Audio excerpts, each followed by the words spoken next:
because your block percentage is up like crazy. Yeah.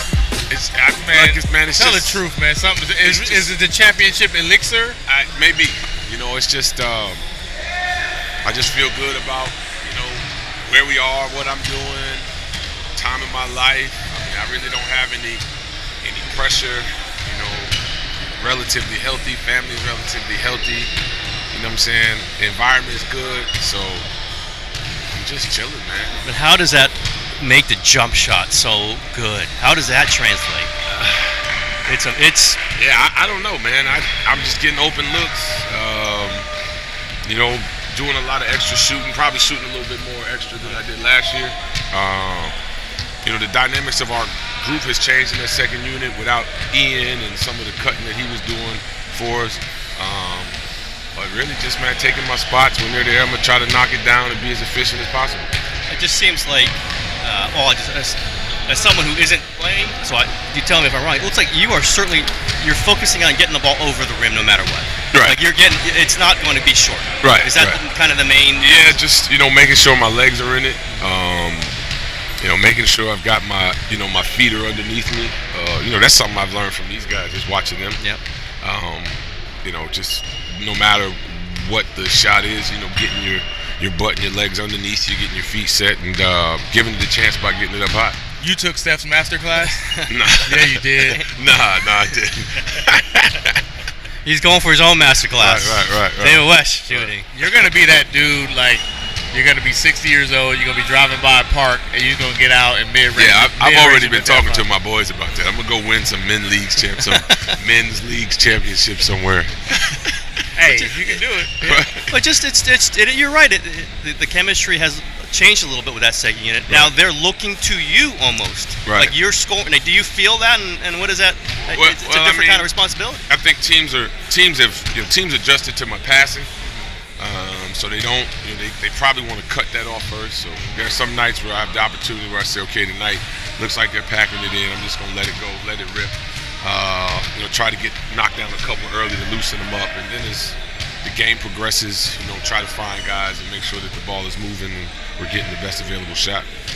As an elder statesman in the NBA, what is your take on all the rampant drama? You got dudes trying to break in the locker rooms. You got nonstop commentary. Yeah. Like, this league is a trip right now, right? It is. It's I was just talking in the back about the guys complaining about not making the All-Star team. Guys feeling slighted and because of social media and guys having the power of their own voice. I think things are coming out a little bit more. It's fun. It's fine. Ron Adams is right behind. Oh. Yeah, it is what it is. It's not a bad thing for the game. You know what I'm saying? I think people are drawn in. Maybe these guys are a little bit bitchy in terms of not making an all-star game or not having everything go their way all the time. It's okay. Just keep doing what you're doing. You know what I'm saying? Are you sitting back like, is this all fun to you watching the drama play? Like, Cleveland is reportedly a mess. The Clippers, Rockets breaking into their locker rooms. Jason Kidd getting fired. Fired. And Giannis calling like, I'm going to call an agent threatening. Yeah. Right. It's like I said, I think probably because just there's so much coming out and there's just that consistent information and guys are wearing their emotions on their sleeves. Every night you can watch a guy who's getting riled up. Maybe there's a little bit more chatter going on between teams, I think, more than I'm used to. Like, we're constantly hearing what's going on everywhere else. I'm like, damn, it didn't used to be like that all the time. Like, every day it's like, hey, guess what's going on in this organization, or guess what's going on in that organization. It's like, all right, whatever. You got your own guys who they're getting some technicals, getting some ejections. Kevin just got thrown out last night again. Yeah. Do you sense your guys some pent up emotion there on some of this? Yeah, some nights it builds. I've said this before. I don't. There's always like this debate about what guys could do and what guys can't do. I've seen the way that teams guard and defend against, Steph and Clay and KD, with all the holding and the grabbing and pushing. And I'm saying to myself, now I know I couldn't do that. Like if I was on the floor and I grabbed a guy like that, it's automatic foul. But it's almost some nights you feel like they're saying, okay, you guys are going to pull away, or you guys are going to beat this team. We're not going to help you at all in the outcome. And I think that's where the frustration comes in, sometimes, because, obviously we're super talented and these guys are elite level guys. And I think some nights it's just, Steph, you can make that shot. I'm not going to bail you out with that hit. Yeah, he hit you on the elbow, or yeah, he pushed you in the chest or something, but it's just not going to bail us out. Did you get the sense that Steph, were you surprised about? No, because he gets beat up, man. I've said it long ago. He doesn't shoot as many free throws as he should. There are games where he has 4 free throws or 6, and I'm like, no way, because there's just no way a guy who does that much moving and that much cutting without the ball, that much time with the ball in his hands, and is that aggressive, shouldn't be going to the free throw line some nights a little bit more than he does. Curry just missed a dunk over there, by the way. All that noise. I was watching. Missed it badly. As someone, we've asked you this, I think, before. You've been around the league. You know all these guys. You know Chris Paul, all these guys. Do you sense, though, that teams are not loving the whole Warriors thing?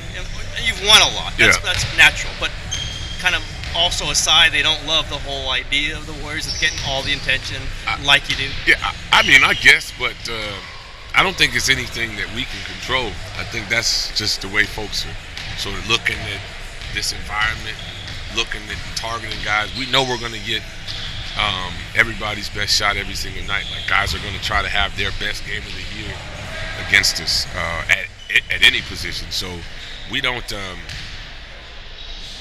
we feel it, but there's nothing really we can do. It's not on us. It's nothing we can do about it. Do you feel like something needs to happen between the players and the refs? Is there a sit down that needs to happen, or do players just need to shut up and play? It's both. It's tough some nights. I mean, I've had referees say, man, the game is so hard to officiate now because of the speed, the size. Obviously guys have become creative and flopping and being able to draw fouls. So a lot of nights the referees are in tough spots. And then there are other nights where I think it's clear cut, like, when you play a physical team, say at Memphis, I think those are probably the more easier games to officiate because there's going to be a lot of banging, a lot of traditional collisions as opposed to just the constant moving, cutting, above the rim type stuff that goes on with a lot of other teams. Above the rim, I saw the left-handed, one-handed dunks. What is that? I'm telling you, 59.99. Did you used to do that? I don't remember that from you. Yeah, Massey, it's never been a huge part of my game, but there are times where teams are just going to force me to put the ball in the ground. So that's why I'm in the weight room every day, to just make sure my legs are still firing when they have to be there for me. They're there. So. And you think it's okay? I'm going to make this move now, and I'm going to dunk it. Wow, that's awesome. I'm going to dunk it. That's pretty good. You can say that at your age. Yeah, I'm going up, all right? Yeah, absolutely. So, I know this is going to be asked. You talked about possibly retiring last year. You came back. I mean, when you're playing like this, you start thinking, what am I thinking about retiring for? This could go on for some time. I mean, a little bit, but I just try to literally, I read a book last year called Ego is the Enemy, and there are just certain parts of you that sometimes you like, I can do it, or you're being very optimistic about the future, but a lot of times I think our ego is maybe in there driving us a little bit.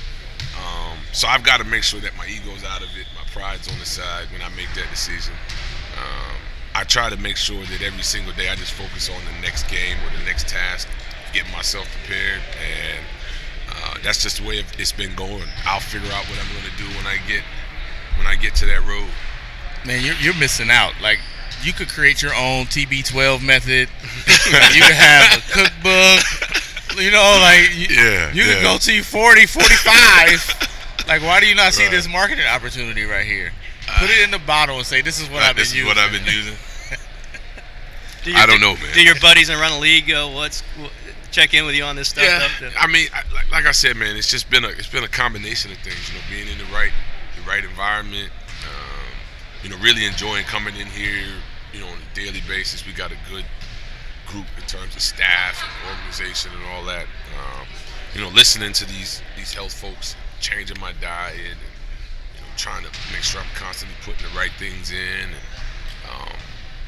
no matter what, we're just trying to maximize performance in that game window. And everything that I do every single day is just to try to, you know, be as best I can be. You know, when the lights come on. We're seeing you play the 14, 16 minutes. Right.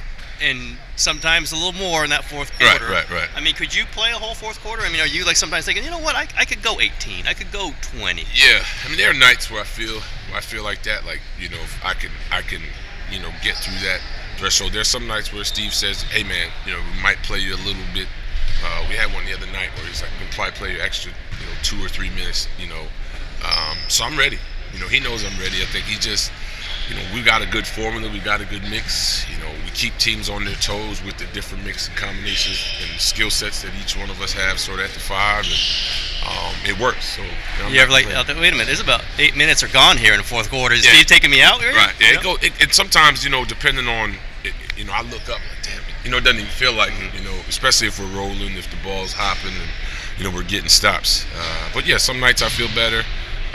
You know, than others, but most nights I feel like, you know, as long as I'm out there making the contribution, you know, as long as, you know, we're moving and the team is moving and we're winning, you know, I'm cool. What have you given up? You said you changed your diet. Yeah, man. Anything hard? Yeah, Gatorade. Really? No Gatorade, bro.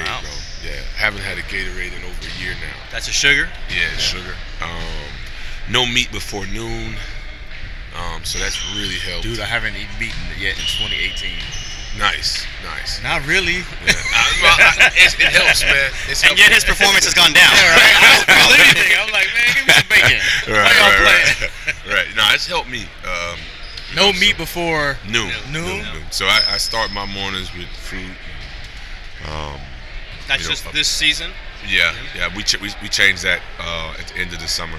You know, something that you know, I wanted to work on. So it's just, you know, fruit, maybe a waffle with some fruit, nuts and stuff like that in the morning. And then if I choose to eat some meat in the afternoon, I usually stick with that for the rest of the day. So if I have chicken at lunch, then it's gonna be chicken for dinner. I don't try to beef and chicken and mix it all that together. You know? We're gonna take a quick break to talk about our friends over at SeatGeek. Buying tickets to sports and concerts can be complicated and confusing, but there is a better way to buy with SeatGeek. SeatGeek is the smartest, easiest way to get tickets to every type of live event. Whether you're searching for a last-minute deal, planning a night out, or need to find the perfect gift, SeatGeek helps you find the best seats at the best prices, fully guaranteed. There's nothing quite like seeing your favorite team or musician in person, and SeatGeek will get you closer to the action for a great value. We here at Warriors Plus Minus have the SeatGeek app on our phone, and we find it's the easiest way to find and shop for tickets. SeatGeek is designed to make your ticket buying experience easier than ever. SeatGeek saves you time and money by searching multiple ticket sites to compare prices and find amazing deals. And to get you the most bang for your buck, SeatGeek grades every ticket based on value to help you immediately identify the best seat to fit your budget. Plus, every purchase is fully guaranteed, so you can shop for tickets on SeatGeek with confidence. Make SeatGeek your go-to app for finding the best deals on every type of ticket, from sports, concerts, comedy, theater. Download the SeatGeek app and enter promo code PLUS today. That's promo code PLUS, P-L-U-S, for $20 off your first SeatGeek purchase. Speaking of your teammates, you know, you guys have a collection of bigs. It's a lot of y'all, right? Right. What do you think of how Looney has played? I know he's like kind of stepped in with Jordan Bell's going down, and I mean, this guy a year ago, like we were done. Like, yeah, he's done. Get him out of here. They didn't even pick up his option. Yeah. What have you seen from him that's impressive? You know, Loon's a good guy. You know, and his intent is to do the right thing every single day. And you know, he's one of those guys that you know, I try to talk to, you know, kind of give him some parameters, some context of different things, because he hasn't played a whole lot of basketball, particularly as a young player. You know, with his injuries in high school and in college, and banged up a little bit last year.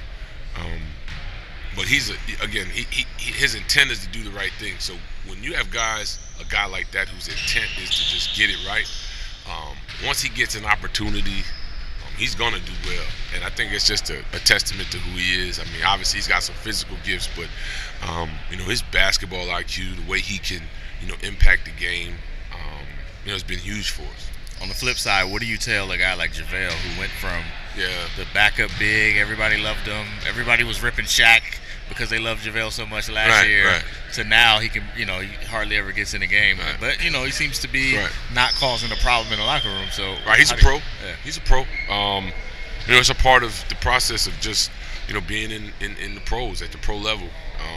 You know, JaVale, you know, has a skill set and things that he can do positively for this team, and Steve has talked about that throughout the year. Just you know, at different moments we're going to need everybody, and you know, right now obviously, you know, with Loon and Bell, looking at those guys, you know, they've spoken to JaVale, and he's taking it on. He hasn't been a problem. He's a good dude. Another one, you know, he gets up every day.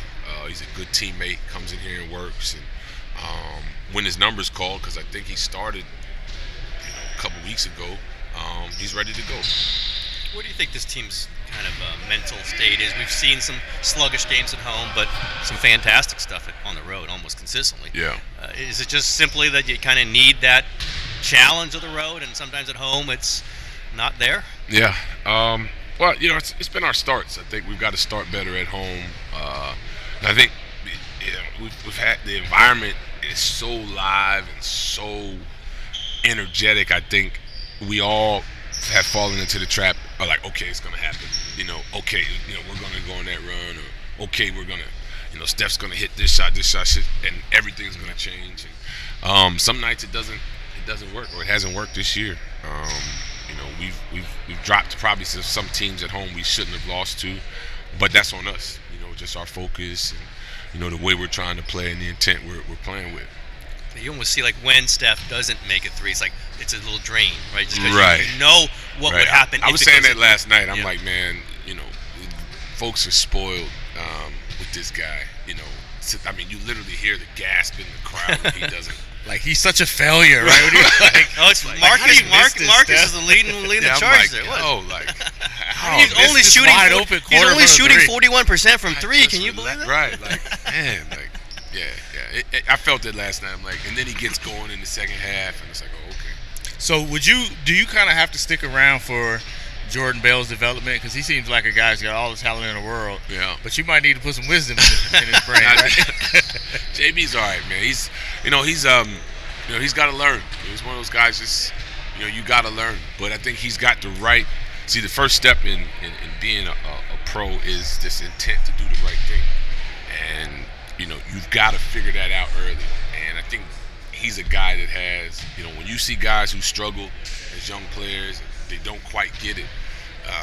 It's usually because they're waking up with the wrong intent, you know. And the right thing as a professional, right, when you get up is, I'm going to come in here and try to execute what these coaches, what they have put down, and try to do that to the best of your ability. And once you do that, if it doesn't work, then you figure out, you know, with the coaches, with whoever, how to figure it out and make it work. But the intent, you know what I'm saying, to do the right thing, to do what you're supposed to do, be in the training room, be in the weight room, you know, give your, you know, an honest effort in terms of defensive focus. Those are the things that, you know, you need to at least give yourself a chance. And he has those, you know what I'm saying? So he'll be fine. He's just got to grow a little bit. You know, obviously he's talented. Dude's talented, and he's got good instincts for the game. One question I always want to ask you: we know how strong you are, and we know guys, you know, they run into you and they bounce off. Who do you find is the strongest guy you play against? And would Zaza be way up there? Oh yeah. Zaza's strong as hell, man. Yeah, Zaza's one of those guys. You know, obviously Cousins is one of those guys. He's strong. I call him just massive. Dinosaur bones, man. Seriously, man, just dinosaur bones. There are a few guys, you know, that you just can't move. You can't move. But you've got to, you know, obviously you got to figure out ways to still be effective. Now, Jeff Van Gundy said his answer for all of the beef and the players trying to fight. It's to just, if two players are trying to get into it, the next time they meet, you set up like a boxing match. Right. I think that's something you'll be for, right? Yeah, why not? Yeah. Why not? So- In the ring. So, Gloves on. but only problem with that is like, what if it's like Steph against Boogie, right? Would you then be Yeah, like, so- I'll yeah, fight? You'd have to get in the. You'd have to. It's like weight classes, man. You got to even it out. Yeah, so you That's like, too I'll big of a fight disparity. for. I got you. Yeah. You Game of Thrones. he would love, yeah, right. Yeah, He would too big love of a that, disparity, right? yeah. I think that's a great idea. I think Yeah. that'll solve a lot of problems. It will. Cats would not be so tough if they knew they had to put the gloves It'll on. be a reckoning. Right. Because that day is coming, right? We know that you are certainly well versed in all these societal things that we've talked about are going on and certainly affected sports. I've seen Steph and Kevin Durant step in with the Colin Kaepernick donations. Yeah, that was good. Yeah, where do you think this is headed, just with athletes in particular? And you guys have, Yeah. there's something that Kaepernick did kind of start or put it on the map. Where do you think this might be headed for all you guys? I don't know. I think part of it is the awareness. I think guys are showing an unbelievable awareness and alertness to what's going on into the society that they live and they're a part of. I think that's an important part of all of this. It's like I was reading somebody say yesterday, like they're tired of athletes speaking out. Well, is it because the guy's an athlete? You know what I mean? So you can't separate the guy being an athlete who's living in this country, who's paying taxes, who's stopping at red lights and shopping at the grocery store just like everyone else. Paying taxes. And you put that label on an athlete, and all of a sudden none of the other stuff is supposed to matter. I think the age or the day of the athlete just sort of being a singular thing, I think those days are done. I don't know if there's going to be like some great shift or great movement because athletes are speaking out. I do know that the impact that they're having with the younger people and the strength or the courage that guys are exhibiting to take a stand and speak out at times when other folks are voiceless is going a long way. And I don't think that guys are going to go backwards. I don't think you all of a sudden have guys not speaking up or saying something. Yeah, in fact, we've seen that. Players are like, okay, wait a minute, now I have to speak I have out. to say something. Yeah. Right. Well, the previous paradigm was if you're thinking about that stuff, you're not giving your all in the sport, right? Are they kind of disproving that mindset in a sense? Yeah, because you're even. So the idea is that you can't multitask, or somehow you can only focus on one. The sport is so consuming and difficult, and it you can't is. do It anything is else. at times, but there's also a balance you have to have, because if you're too locked into this and you're too inebriated in yourself in terms of what you're doing every single day, you're going to find yourself in a hole. You're going to find yourself as an undeveloped human being. I think that's one of the things that is probably most intriguing to athletes, is the idea that you can be a more versatile human being. You don't have to be this singular idea or carry the singular identity. And I think, guys are really pushing back against that idea or that attitude of, you're an athlete, you're a basketball player, do what you do. Well, nobody else does that. No other group of people are asked to do that in their profession. This guy gets on TV and says, well, I'm a lawyer or something else. Well, hell, you're not a political commentator or you're not a lawmaker, but you're speaking about what's going on in the world. And, we have the right and we're afforded the same opportunity. Those roadside diners in West Virginia apparently really mean a lot, because I keep reading those people tell me what's going on in the world. Every time. I can't get away from those people. Stop talking to West Virginia. One time. Right. It's got to be pretty cool, though, right? Like, I remember there was a time, especially when I was coming up, where athletes were too silent. It was all about getting your money. Right. And you didn't have any impact. And now you've really hung on long enough to, like, be an athlete in this era. Where Right. you got all these movements happening. You got women's rights. You got that was black movement. It's not just to happen now, though. I mean, come up again. Yeah. So he's like you're not done at this point. Like you're in the middle of it. You know what I'm saying? You could be the old dude now, hoping you get an interview on TV about it. But now like you're in it. Is that pretty cool? I mean, I know it's not like it may not be civil rights movement, but it's still something. But yeah, it's good to be a part of it. And when I first came in the NBA, there was you had a little bit of it going on, but you still had the old guard, and so the old guard would be like, "Hey man, pick your battles, young fella. You better chill." That's the old guard, because they were sort of in that mindset. And then, I think for me it was Katrina. Like, look, man, I was in New Orleans before Katrina hit. I saw, the impact that had. I saw the impact that the neglect of those folks and what that had on them psychologically. There are folks who are still traumatized, just from that abandonment feeling like, yo, I'm literally on this earth by myself. Like from the whole country, though. Right. Yeah. And I mean, there are people who that, still carry that. And so it was that I'm like, oh no, I've got to speak some truth on some of this stuff. And, I know folks, people who lost whole homes, and businesses, and families are in 3 different, part of the family's in Denver, the other part's in Houston, the other part is in Florida.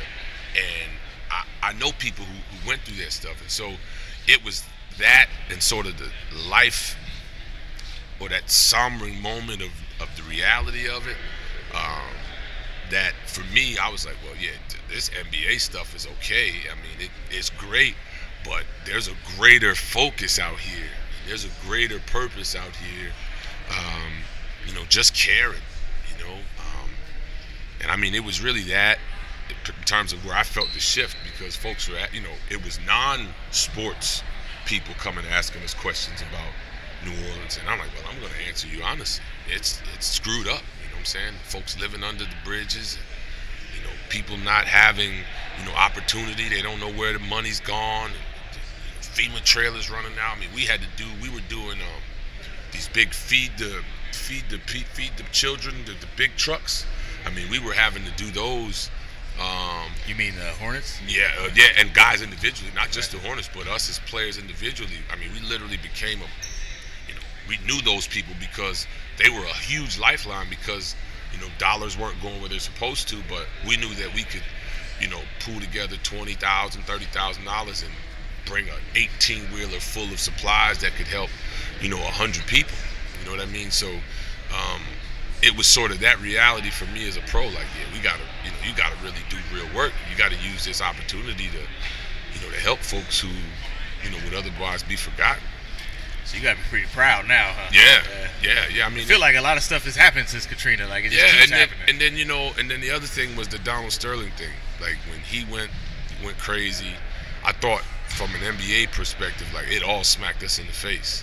Like, everybody's like, yeah, nah, we not getting ready to be out here just getting disrespected like that. We're gonna say something. We're gonna at least voice our opinion, and whether or not folks act on it or there's some sort of movement started, whatever, we're gonna at least say something. And I think from a perspective of an NBA player, that's something that we've tried to keep going, and we've tried to impart in the younger guys as they come in. So where does LeVar Ball fit in all this? Way to go, Mike. You know we out of questions when you come to LeVar Ball. Oh man, he's doing what he's doing, man. He's whatever, man. He's gonna make decisions about his kids and make decisions about his family. My only hope is that he doesn't do or make a decision that his sons resent him for. Yeah. Because that's a tough spot to be in. All right. Yeah. And dads tend to do that sometimes. Right. And I, like, my son is 8 and he's a hooper. He's loving the vibe he's got now. He's playing on a couple teams and games, and I'm like, okay, I just gotta. You're not getting on the coach at all. Right. That's what I'm saying. I I'm going to get him off this team. I'm in on another team. Are you going to coach him at some point? I can't, man. I wouldn't do that to him, man. I'm going to just try to be his biggest fan and just not be too critical. So when he gets to high school. I don't ever want, like, that's my fear. I would never want to make a decision or say something to where he just resents me. And that I don't want that. Now you don't. At 15, you'll be like, look, here's how it's going to be. I'm an assistant coach. We're going to Lithuania. You're going to run Lithuania. Take as many threes as you want. Right. It sounds good now. Right. 15. Right. That's how it's going to be. Well, thanks so much, man. Really we appreciate great. it. Always Absolutely, a great time guys. when you slide Absolutely. through. And, if you need a picture, man, for your new potion. Yeah, he's all over that. $59.99. I got you, Logo bro. going We didn't even mention the big Raymond Ritter pitch now. 7th man of the year. Yeah. Seventh man of the year. I can't imagine who Do you walk up and accept that award? I would. I would. I'd just say, this is donated for the people. This is for the people. All right, David, really appreciate it. Thank you. Absolutely.